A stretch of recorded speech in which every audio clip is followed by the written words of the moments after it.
Welcome to Growing Younger Health and Fitness podcast designed for people over 40.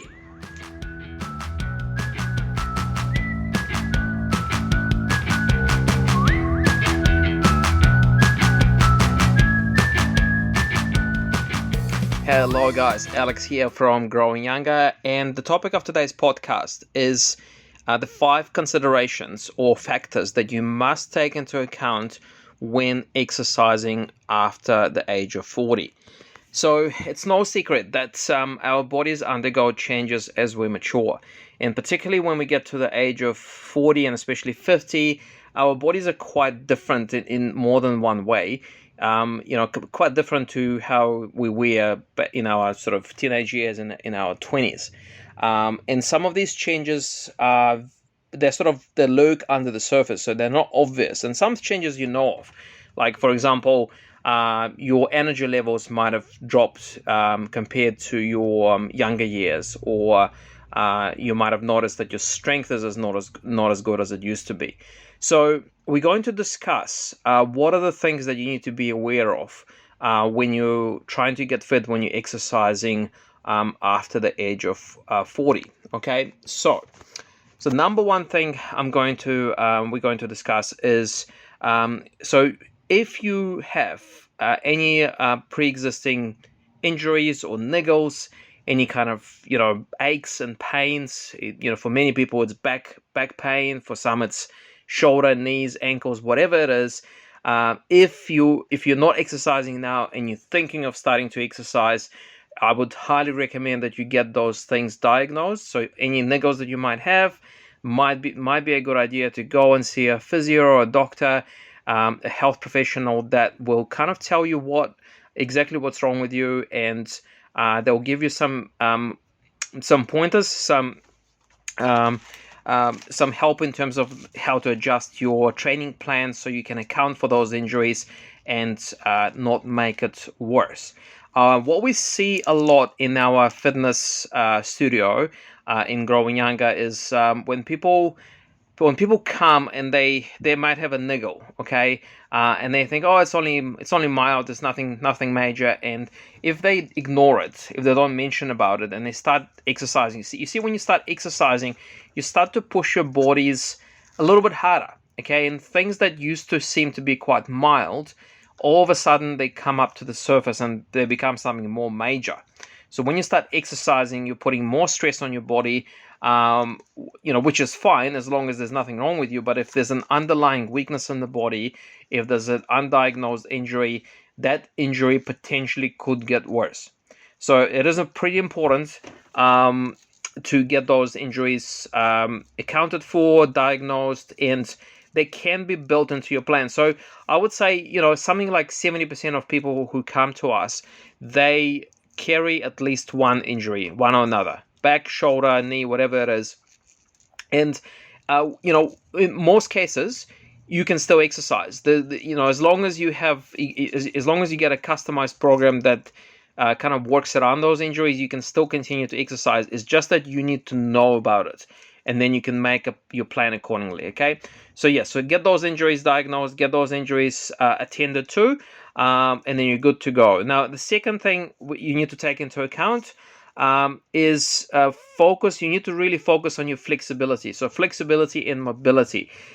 So as we get older, again, this is another change that you might have noticed, is that your hips, your knees, possibly your shoulders, they become a little bit stiffer, okay? So things like, reaching down to tie your shoelaces is, becoming harder, or kind of reaching with your hand behind your back to kind of tuck your shirt, and, those kind of things, they're little things, but you're starting to notice that, things that you didn't have a problem with 10 or 20 years ago, all of a sudden they are starting to become a problem. So one of the things you really need to address with your training plan, and this is something you need to obviously tell your trainer, your personal trainer you're working with, is not just to work on your strength and fitness, but also your mobility, your flexibility. Make sure your joints maintain a good range of motion.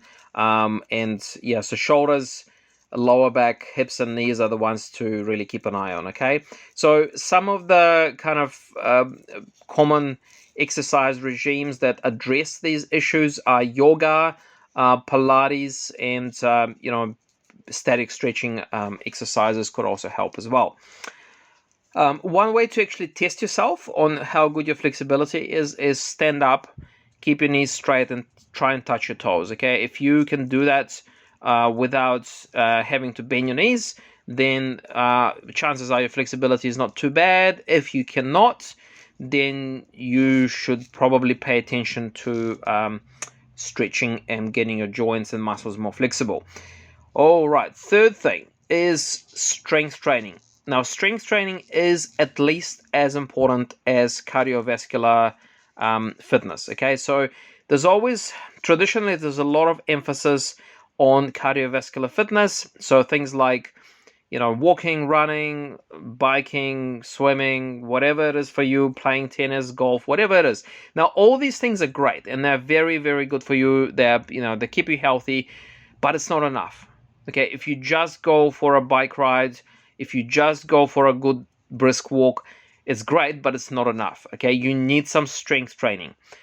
The reason is, pretty much after the age of 30, we are gradually starting, little by little, but we're starting to lose our muscle mass and muscle strength every single year. Okay, now obviously, if you strength train, you probably won't lose as much.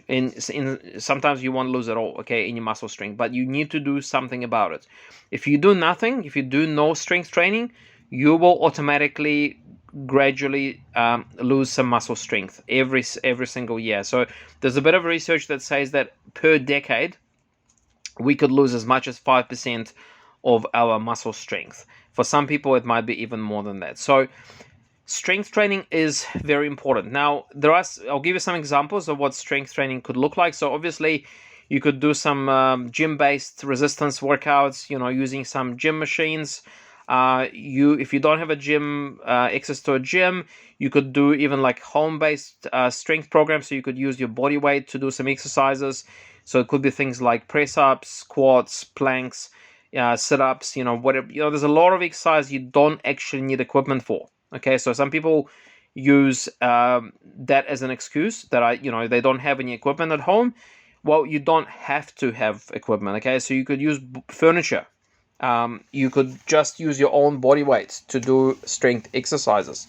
Now, just to make things clear, so examples of cardiovascular exercises are, like I said, walking, swimming, cycling, running, playing tennis, playing golf, badminton. Okay, so things that are less intense, but a little bit more longer in duration.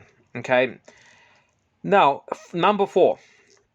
So once you hit that 40 mark, okay, it is pretty important to listen to your body. Listen to what it's telling you. Okay. So if you had a big workout and you feel very sore for a week, the chances are you probably pushed yourself a little bit too much. Okay. So the days of smashing yourself in the gym, as we used to say back in the young days, are probably over. It's not the case, the harder the better. Okay. People, we see people on occasion where they haven't exercised in like 10 years or longer, and they start on their first session, even though we tell them not to, they just get excited and they overdo it. Okay. And they're in pain for like 3 or 4 days afterwards. Okay. That's too much. You don't want to do that because it discourages you. It may cause an injury. It's just unpleasant. Okay. And it's not something you need to do. Okay. So if you have had a big break, okay, and it's your first or second session back in the gym, okay, go easy. All right. First couple of sessions, keep it nice and gentle. Let your body get used to exercise again. Okay. So if you start to get a bit of like persistent pain in specific part of the body, listen to it. Maybe ease off the pressure, ease off the stress on some of the exercises that target that part of the body. If that doesn't help, then you probably need to attend to it and go and see a health professional. Right. Now, number 5 is rest. Okay, so you need adequate rest periods. Okay, so particularly when you're strength training. Basically, when you strength train, literally what you do on a microscopic level, you are causing damage to your muscle fibers. You're literally pulling them apart. You're tearing muscle fibers. Now, don't be alarmed. This is good. Like when you tear your muscle fibers, this is how you get stronger. This is the strengthening effect of resistance training. Okay, so this is good. Now, for the muscle fibers to heal, they need time.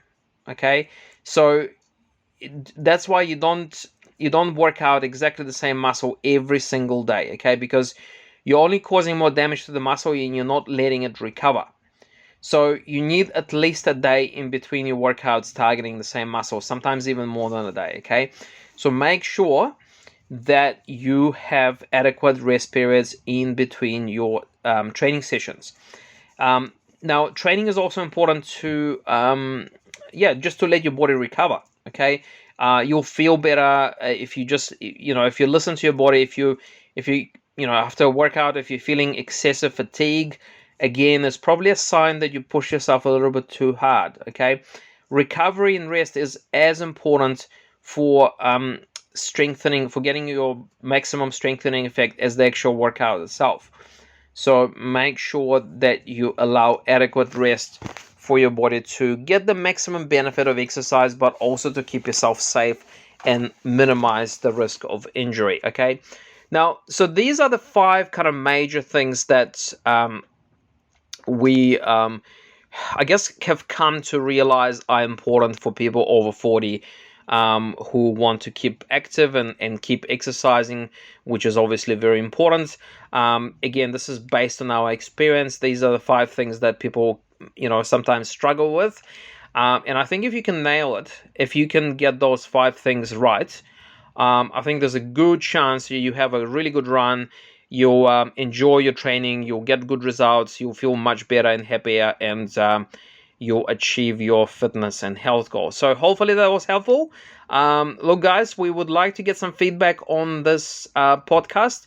So please, if you would like to get in touch with us and just give us some feedback, you can contact us on our Facebook page. So facebook.com/Growing Younger Program. So this is the British spelling, so program with a double M-E at the end. So Growing Younger Program. Or you can go and check us on our website, growingyounger.co.nz. Okay. All the best for now, and I'll speak to you on the next podcast. Take care for now.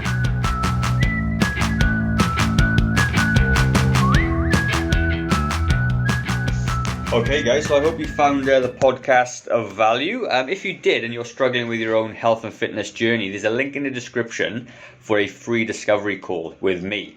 And that free discovery call, we're going to cover off a little bit about you, your history, your goals, what you want to achieve, and maybe we can help you or not with your own health and fitness goal. So if that does sound like something that you'd like to do, then click on the link in the description, and I look forward to chatting to you in the very near future. Have a good day, guys. Bye-bye.